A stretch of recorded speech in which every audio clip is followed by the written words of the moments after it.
America में जाकर नौकरी करता है तो अमेरिका की ही किसी संस्था की बढ़ोतरी करता है ना, अमेरिका की ही समृद्धि बढ़ाता है ना। तो वो जाकर जो अमेरिका की समृद्धि बढ़ाता है, अगर वो अमेरिका नहीं जाता, भारत में रहता, तो शायद भारत की समृद्धि बढ़ाता, और भारत की समृद्धि बढ़ाता तो अपने देश को आगे बढ़ाता। वो ऐसा नहीं करता, हमारे दुश्मन की समृद्धि बढ़ाता है। और अमेरिका में तो एक एक ऐसे बड़े रिसर्च इंस्टीट्यूट हैं जहां पर 60% तक वैज्ञानिक भारत के हैं, जो रात दिन वहां काम करते हैं, माने अमेरिका को आगे बढ़ाते हैं, अपने देश को पीछे ले जाते हैं। ऐसे दुश्मन देश अमेरिका को हिंदुस्तान में से मदद होती है। एक और मदद हम करते हैं अमेरिका को। सवेरे से शाम तक हिंदुस्तान में कुछ करोड़ ऐसे हिंदुस्तानी हैं जो अमेरिकी कंपनियों का माल खरीदते हैं और हजारों करोड़ रुपए अमेरिका को देते हैं हर दिन। हमारे देश में अमेरिका की बहुत सारी कंपनियों के धंधे चलते हैं। जैसे हमारे देश में एक अमेरिकन कंपनी है, उसका नाम है पेप्सी कोला। उसका गांव गांव में धंधा चलता है, वो पानी की बोतल बेचती है कोल्ड ड्रिंक्स के नाम पर। ऐसी एक दूसरी अमेरिकन कंपनी है, उसका नाम है कोका कोला। एक तीसरी अमेरिकन कंपनी, उसका नाम है कॉलगेट पामोलिव। एक चौथी अमेरिकी कंपनी है हमारे देश में, वो सिगरेट बेचती है, विल्स। एक पांचवी अमेरिकन कंपनी है, वो हमारे देश में मीट बेचती है, कैप्टन कुक। ऐसी एक छठी अमेरिकी कंपनी है, वो विक्स बेचती है, उसका नाम है प्रॉक्टर एंड गैम्बल। ऐसी एक सातवीं अमेरिकी कंपनी है हमारे देश में, वो पाव रोटी बेचती है, बड़ा पाव, उसका नाम है मैकडोनाल्ड। ऐसी एक अमेरिकन कंपनी है, उसका नाम है केंटकी फ्राइड चिकन। और ऐसी सैकड़ों की संख्या में कंपनियां। और हमारे देश के लोग क्या करते हैं कि इन्हीं कंपनियों का माल खरीदते हैं और हिंदुस्तान का हजारों करोड़ रुपए अमेरिका को देते हैं। कैसे देते हैं? पेप्सी कोला और कोका कोला नाम की दो अमेरिकन कंपनियां पानी की बोतल बेचती हैं गांव गांव में 10 रुपए की। लहर Pepsi, Lehar 7 Up, Coca Cola, Thums Up, Limca, ये सारी बोतलें 300 मिलीलीटर की हैं पानी की, 10-10 रुपए में गांव गांव में बिकती। लेकिन ये 10 रुपए में बनती नहीं है। गांव गांव में पेप्सी और कोका कोला की बिकने वाली 10 रुपए की बोतल फैक्ट्री के अंदर मात्र 70 पैसे में बनती है। अब होता क्या है कि अमेरिकी कंपनी 70 पैसे के पानी को हिंदुस्तान के गांव गांव में 10 रुपए का बेचती है। अब आप सोचो, 70 पैसे का पानी वो 10 रुपए में बेचते हैं और हमारे देश के कुछ पागल लोग उसे पीते हैं। और पीने के बाद क्या करते हैं? एक बोतल पे 9 रुपए 30 पैसे मुनाफा अमेरिकी कंपनी को देते। अमेरिकी कंपनी उसमें से थोड़ा सा टैक्स देती है भारत सरकार को, और जो बेचने वाला दुकानदार है उसको थोड़ा सा प्रॉफिट देती है। तो भारत सरकार को टैक्स और बेचने वाले दुकानदार को प्रॉफिट दोनों निकाल दिया जाए तो वो 2 रुपए 30 पैसे बैठता है और 70 पैसे बोतल बनाने की कीमत। माने अमेरिकी कंपनी का 3 रुपए खर्चा होता है और वो एक बोतल बेचकर 7 रुपए कमाते हैं। और एक साल के अंदर पेप्सी कोला और कोका कोला दोनों अमेरिकी कंपनियां इतने बोतल बेचते हैं कि उनको 540 करोड़ रुपए नेट प्रॉफिट हो जाता है। और हर साल हिंदुस्तान में से पेप्सी कोला और कोका कोला की बिक्री के बाद 540 करोड़ रुपए हमारा दुश्मन अमेरिका के हाथ में चला जाता। माने जितने लोग हिंदुस्तान में पेप्सी और कोका कोला पी रहे हैं वो देश से क्या गद्दारी कर रहे हैं उनको शायद खुद नहीं मालूम कि वो अपने खून पसीने की कमाई का पैसा दुश्मन को दे रहा। और जो लोग पेप्सी और कोक पीते हैं वो इतने इडियट हैं कि उनको खुद नहीं मालूम कि वो क्या पीते हैं। मैंने बहुत लोगों को पूछा जो पेप्सी कोक पीते हैं कि आप क्या पीते हो, आपको मालूम है? वो कहते हैं हमें नहीं मालूम हम क्या पीते हैं। किसी को नहीं मालूम पेप्सी में क्या है, कोका कोला में क्या है। फिर मैंने उनको पूछा क्यों पीते हो, कुछ मजा आता है क्या उसको पीने में? तो वो कहते हैं नहीं नहीं, तकलीफ होती है उसको पीने। फिर भी पागल हैं, पीते रहते। क्या तकलीफ होती है? तो वो कहते हैं कि राजीव भाई जैसे ही पेप्सी कोला पीते हैं नाक में सनसनी होने लगती है, जलन होती है, फिर गले में सनसनी होती है, जलन होती है, फिर पेट में जलन होती है, फिर गैस बनने लगती है, फिर भी मरते जाते हैं, पीते जाते हैं घटाकर। और कुछ तो इतने बड़े इडियट हैं कि एक दिन में 10-10, 15-15 बोतल पीते। और कुछ तो मैंने ऐसे पागल देखे हैं कि रोटी खाते खाते पीते हैं कोका कोला पेप्सी, पानी नहीं पीते, पेप्सी और कोक पीते। और मैंने यह भी देखा है पिछले 10 वर्षों में कि जितने ज्यादा पढ़े लिखे हैं उतने ही ज्यादा पेप्सी कोका कोला पीते। जो बिना पढ़े लिखे गांव के किसान हैं वो नहीं पीते, वो बहुत होशियार है। उनको मालूम है कि पेप्सी नहीं पीना चाहिए, कोक नहीं पीना चाहिए। वो बिना पढ़े लिखे हैं फिर भी इतने होशियार। और जो पढ़े लिखे हैं वो ही सबसे ज्यादा पागल है। और किस भाव में पीते हैं? 10 रुपए में 300 मिलीलीटर पेप्सी आता है। तो 20 रुपए में 600 मिलीलीटर, तो 30 रुपए में 900 मिलीलीटर, तो 33 रुपए में 1 लीटर। अब 33 रुपए लीटर का पेप्सी पीते हैं, 14 रुपए लीटर गाय का दूध नहीं पीते।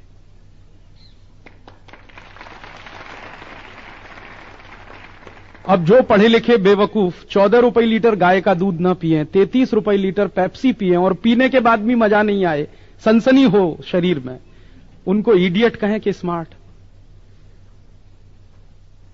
और उनके कारण हिंदुस्तान का हर साल 540 करोड़ रुपए दुश्मन अमेरिका को चला जाता। हमारे देश में इस पेप्सी कोला कंपनी का एक धंधा और भी चलता है। यह कंपनी हमारे देश में बटाटा चिप्स बेचती है, उसका नाम है रफल्स, और एक पैकेट रफल्स का 15 रुपए का आता है। अब आप सोचो, 15 रुपए का एक पैकेट रफल्स का आता है, उसमें 40 ग्राम बटाटा चिप्स निकलता। अब 40 ग्राम बटाटा चिप्स 15 रुपए का, तो 80 ग्राम हो गया 30 रुपए का, तो 100 ग्राम हुआ 37 रुपए 50 पैसे का, तो 1 किलो हो गया 370 रुपए का। अब आप सोचो 370 रुपए किलो बटाटा चिप्स और 5 रुपए किलो बटाटा, 1 किलो बटाटा 5 रुपए का, 1 किलो बटाटा चिप्स 370 रुपए, कितने हजार टका मुनाफा है। वो सब अमेरिका जाता है। एक अमेरिकी कंपनी है हमारे देश में, वो विक्स बेचती है, उसका नाम है प्रॉक्टर एंड गैम्बल। हर एक गांव में विक्स की 25 ग्राम की शीशी 38 रुपए की बिकती है। अब 38 रुपए में 25 ग्राम विक्स है, तो 50 ग्राम हो गया 76 रुपए का, तो 100 ग्राम 152 रुपए का, तो 1 किलो हो गया 1520 रुपए का। 1520 रुपए किलो विक्स मिलता है और 150 रुपए किलो गाय का घी। जितने में 10 किलो गाय का घी आएगा उतने में 1 किलो विक्स आता। और कुछ पढ़े लिखे पागल हैं जो गाय का घी नहीं खाते लेकिन विक्स लगाते। और मैं पूछता हूं क्यों लगाते हैं, तो वो कहते हैं सर्दी जुकाम ठीक होता है। दुनिया में सर्दी जुकाम ठीक करने की आज तक कोई दवा नहीं है।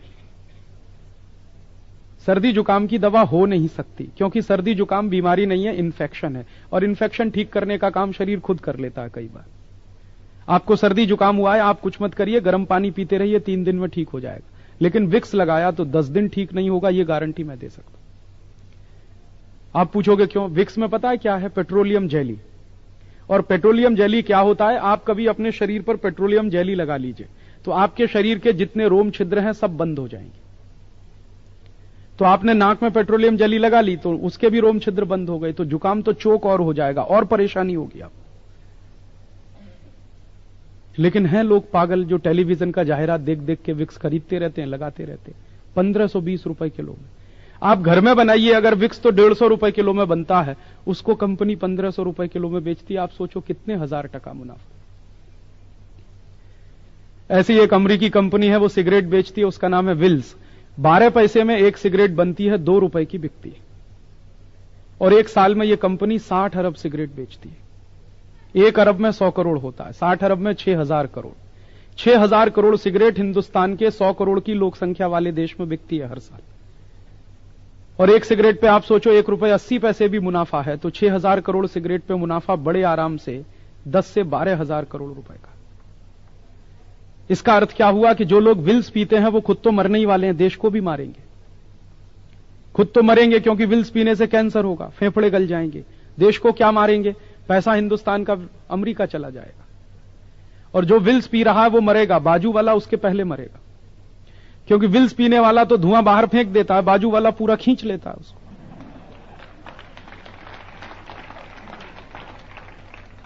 तो पीने वाला जब मरेगा तब मरेगा, बाजू वाला उसके पहले मर जाएगा। ऐसे उल्टे धंधे में हमारे देश के लोग लगे।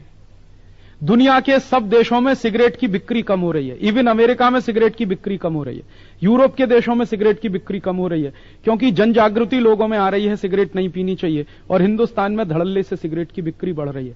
मैंने बहुत रिसर्च किया इस बात पर कि हिंदुस्तान में सिगरेट की बिक्री क्यों बढ़ती है।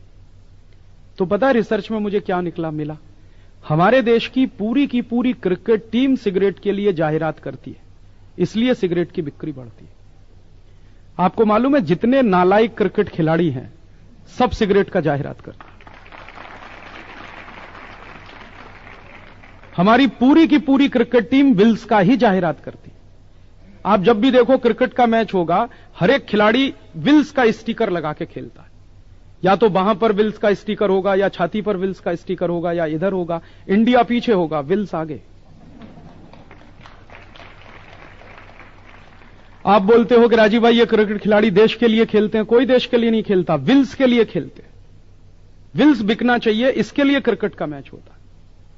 और जितनी बार क्रिकेट का मैच होता है उतनी बार विल्स का जाहिरात होता है। और बार बार जाहिरात देखकर हिंदुस्तान के नए नए बच्चे सिगरेट पीना सीख लेते हैं। क्यों सीखते हैं? वो कहते हैं सचिन तेंदुलकर कहता है विल्स पियो तो पीते, सौरभ गांगुली भी कहता है विल्स पियो तो पीते। और मैंने ये माहिती लेने की कोशिश की कि ये क्रिकेट खिलाड़ी ऐसा क्यों करते हैं, तो पता चला विल्स कंपनी कुछ करोड़ रुपए इन खिलाड़ियों को देती है। विल्स कंपनी हमारे देश में से 10-12 हजार करोड़ रुपए कमाती है, उसमें से 10-20 करोड़ रुपया इन क्रिकेट खिलाड़ियों को दे देती है। बाकी सब मुनाफा वो अपने घर में रखती है। और ये खिलाड़ी उतने में ही बिक जाते हैं, अपनी आत्मा बेचते हैं शरीर के साथ साथ, हिंदुस्तान की आत्मा बेचते हैं हिंदुस्तान के साथ साथ, और ये धंधे में लगाते हैं विल्स का। और आप देखिए कि हिंदुस्तान की क्रिकेट टीम के सारे खिलाड़ी चुन चुनकर अमरीकी कंपनियों का ही जाहिरात करते हैं। सचिन तेंदुलकर सबसे ज्यादा जाहिरात करता है पेप्सी कोला की, फिर करता है कॉलगेट की, फिर करता है वीजा पावर की, फिर करता है स्टैंडर्ड चार्टर्ड की। माने जिस सचिन तेंदुलकर को आप हीरो मानते हैं वो हिंदुस्तान का सबसे बड़ा विलेन है।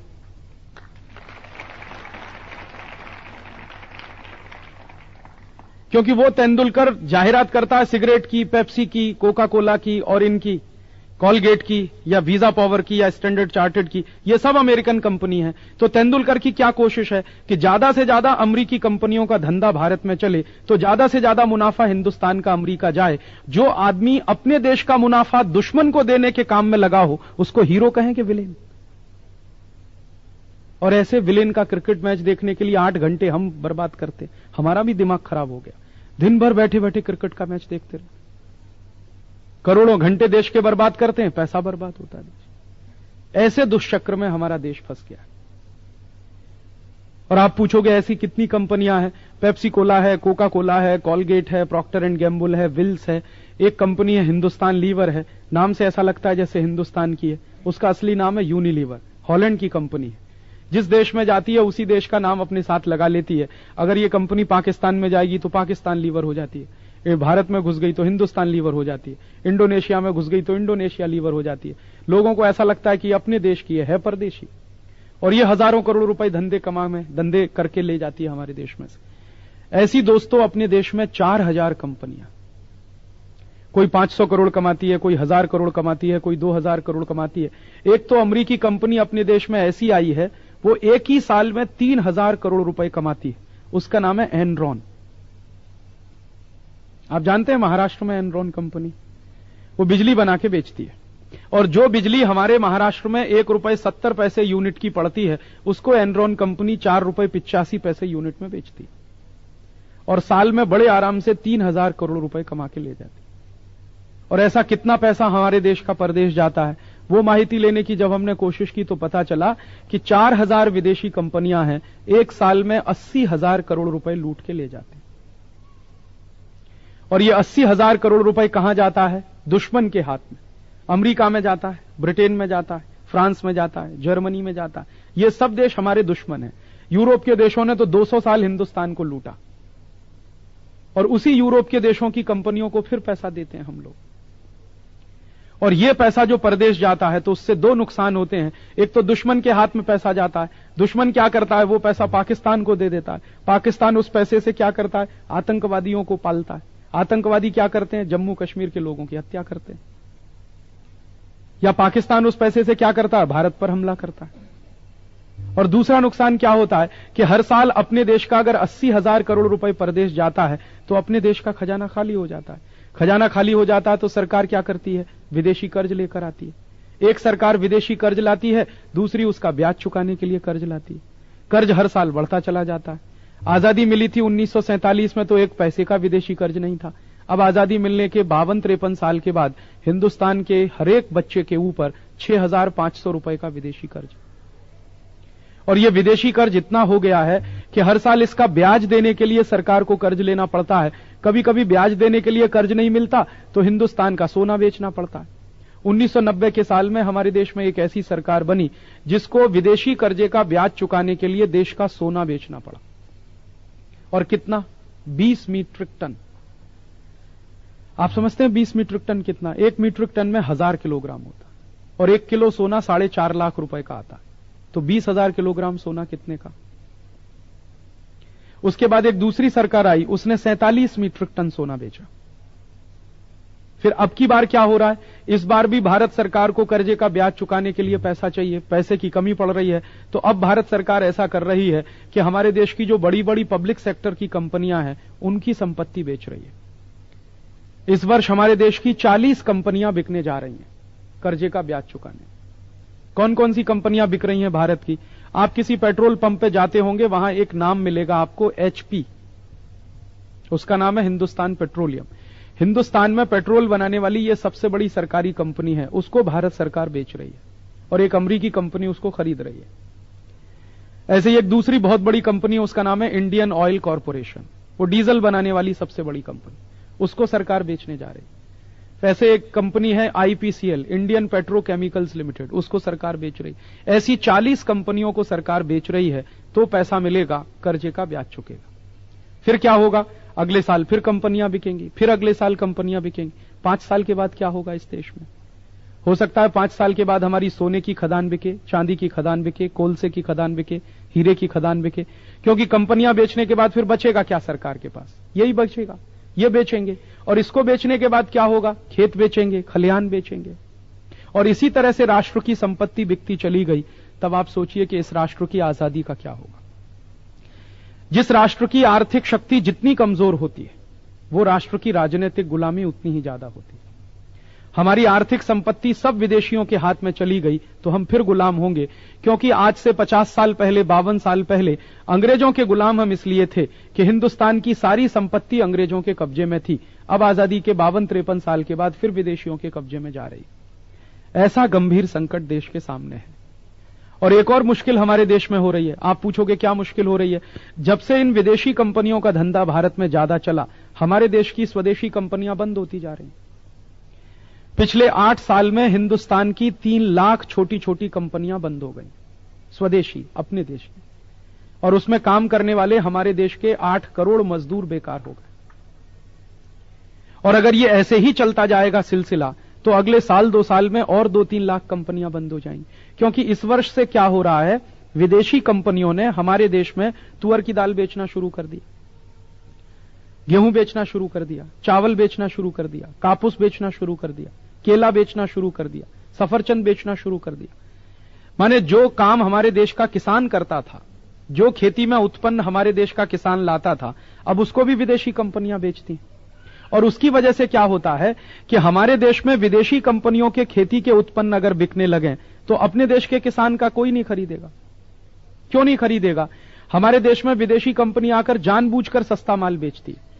जैसे एक विदेशी कंपनी हमारे देश में पामोलिन का तेल बेचती। पामोलिन का तेल हिंदुस्तान में 20 रुपए लीटर में वो बेचती है। हमारे देश में सस्ते से सस्ता सिंगदाणे का तेल 40 रुपए लीटर का, परदेशी कंपनी 20 रुपए लीटर में बेचती है। तो हमारे देश में सिंगदाणे का तेल बिकता नहीं, तो सारे व्यापारी बर्बाद होते हैं जो सिंगदाणे का तेल पैदा करते हैं। ऐसे ही परदेशी कंपनी सस्ती तुअर की दाल बेच देती है, अपने देश की दाल मिलें बंद होती। ऐसे ही परदेशी कंपनी सस्ता गेहूं बेच देती है, अपने देश के किसानों का गेहूं पड़ा रहता है बाजार में। पिछले साल विदेशी कंपनियों ने 35 लाख टन गेहूं बेचा हिंदुस्तान में, और हमारे किसान का गेहूं बिका नहीं मार्केट में। किसान परेशान है, विदेशी कंपनियों का धंधा चलता है। और अभी 1 साल में अंदर, माने इसी साल में एक परदेशी कंपनी आ रही है हमारे देश में कापूस बेचने के लिए, और वो कंपनी कहती है 1200 रुपए क्विंटल में कापूस बेचेंगे हिंदुस्तान। तो अपने किसान का 2200 रुपए क्विंटल का कापूस कौन खरीदेगा? और हमारे देश का जो उद्योगपति है, व्यापारी है, वो क्या करेगा? जो कापूस खरीदने वाला उद्योगपति है वो तो ये बोलेगा कि मुझको तो 1200 रुपए क्विंटल का परदेशी कापूस पड़ता है सस्ता, मैं तो वही खरीदने वाला हूं। अपने देश का 2200 रुपए क्विंटल का कापूस नहीं खरीदेगा तो अपना किसान मरेगा, उसको भाव नहीं मिलेगा, उसका माल नहीं बिकेगा। ऐसे संकट इस देश में बढ़ते चले जा रहे हैं। और इन प्रश्नों पर अगर आज हम लोगों ने कुछ नहीं किया तो हो सकता है कि 5 साल के बाद यह देश फिर से बर्बादी के रास्ते पे जाए। एक बार यह देश गुलाम हुआ था अंग्रेजों का, शायद अब की बार गुलाम होगा अमेरिका का, और गुलामी फिर से वापस आ रही है। मैं अफसोस पता है किस बात का करता हूं? भारत का इतिहास बहुत पढ़ा मैंने, बार बार पढ़ा, और मुझे एक ही बात का अफसोस होता है कि ईस्ट इंडिया कंपनी आई थी 1611 में और अंग्रेजों की सरकार बनी 1760 में। तो 1611 से 1760 माने 150 साल बाद अंग्रेजों ने सरकार चलाई। अगर हिंदुस्तानियों को 1611 के साल में यह अकल आ गई होती कि इस ईस्ट इंडिया कंपनी को भारत में मत घुसने दो, इसका धंधा मत चलने दो, तो क्या अंग्रेजों की सरकार बनती, चलती? क्या हम देश गुलाम बनते अंग्रेजों की? अगर 1611 के साल में ही लोगों ने यह बात सोच ली होती कि हम ईस्ट इंडिया कंपनी को भगा देंगे, अंग्रेजों का धंधा भारत में चलने नहीं देंगे, शायद यह देश कभी गुलाम नहीं होता। लेकिन वो गलती हुई हमारे लोगों से। हम सोते रहे, अंग्रेज धंधा करते गए, धंधा फैलाते गए, मुनाफा कमाते गए, उस मुनाफे से आर्मी बनाते गए, फौज बनाते गए, और जब अंग्रेज बहुत ताकतवर हो गए, देश के गांव-गांव में उनकी जड़ें फैल गईं, तब हमको याद आया कि अंग्रेजों को भगाना चाहिए। फिर भगाया हमने, लेकिन कितना नुकसान हुआ। 90 साल तो आजादी की लड़ाई चलती रही, 1857 से 1947, लाखों शहीदों की कुर्बानी देनी पड़ी हमको। तो इसलिए आज मुझे यह लगता है कि यह गलती हमें दोहरानी नहीं चाहिए। आज ये विदेशी कंपनियां घुस रही हैं, अभी से हमको सावधान होकर इनको भगा देने की बात करनी चाहिए, नहीं तो थोड़े दिन के बाद ये इतनी ताकतवर हो जाएंगी कि शायद इनको भगाना बहुत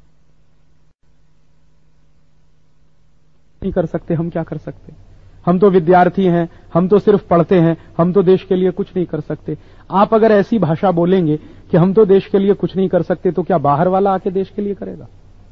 करना तो आपको ही पड़ेगा, क्योंकि देश आपका है।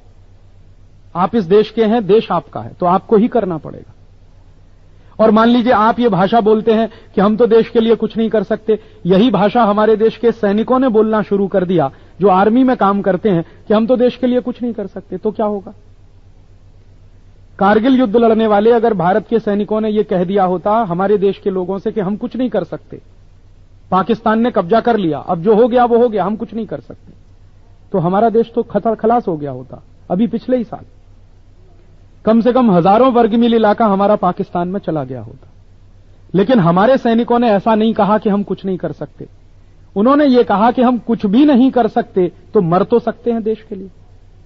और 465 सैनिक मर गए तो देश बच गया। इसलिए आप कभी भी जीवन में ऐसी भाषा मुंह से मत निकालिएगा कि हम देश के लिए कुछ नहीं कर सकते। हम सब चाहें तो देश के लिए बहुत कुछ कर सकते।